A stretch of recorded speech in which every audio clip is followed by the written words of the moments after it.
President Trump heading to Wilmington, North Carolina today, rallying voters with a focus on jobs, inflation, and the economy. Meanwhile, a new Fox News poll reveals high prices continue to drive voters to the polls.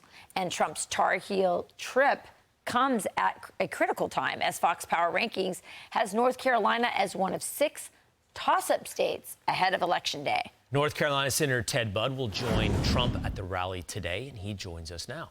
Thank you so much for being with us. People are talking about North Carolina and which way this state will lean. It's one of the true battleground states, it appears, along with places like Georgia and Pennsylvania, Wisconsin, and Michigan. What do you think the current state is in North Carolina?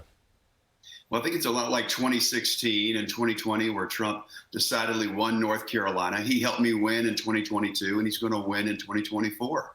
I'm excited being with him in Wilmington. Laura Trump's from Wilmington. I just visited all 100 counties, and people are talking about President Trump. They're excited to have him here.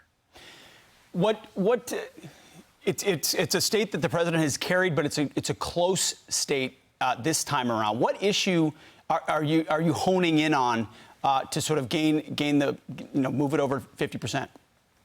Yeah, this election really boils down to 2 things. And if you saw the polling that you just put up on the screen, I mean, I look at folks talking about this, they don't feel safe and they don't feel that things are affordable. So it's all about inflation and the economy, personal safety at the border. It's all those things. And if we focus on those issues, we win not just the presidency, we win these House seats here in North Carolina.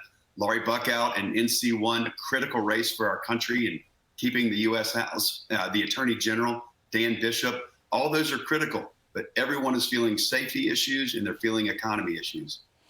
So we're hearing that the lieutenant governor and gubernatorial candidate Mark Robinson will not appear at Trump's North Carolina rally today. After deadlines pass for him to drop out of the race, he'll still be able to be replaced with a new Republican nominee after he allegedly made racist comments online. Talk to me about what's going on there and what the significance is of him not being at the rally. What's happening in North Carolina? You know, the allegations of this past week, they're disturbing, but he's responded to them.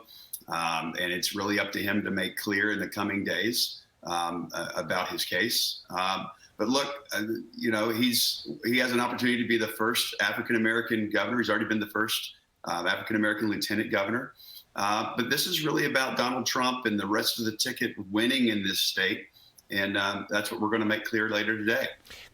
People all over North Carolina, I mean, they're talking about the economy. And again, they're talking about safety. That's what folks here are concerned about.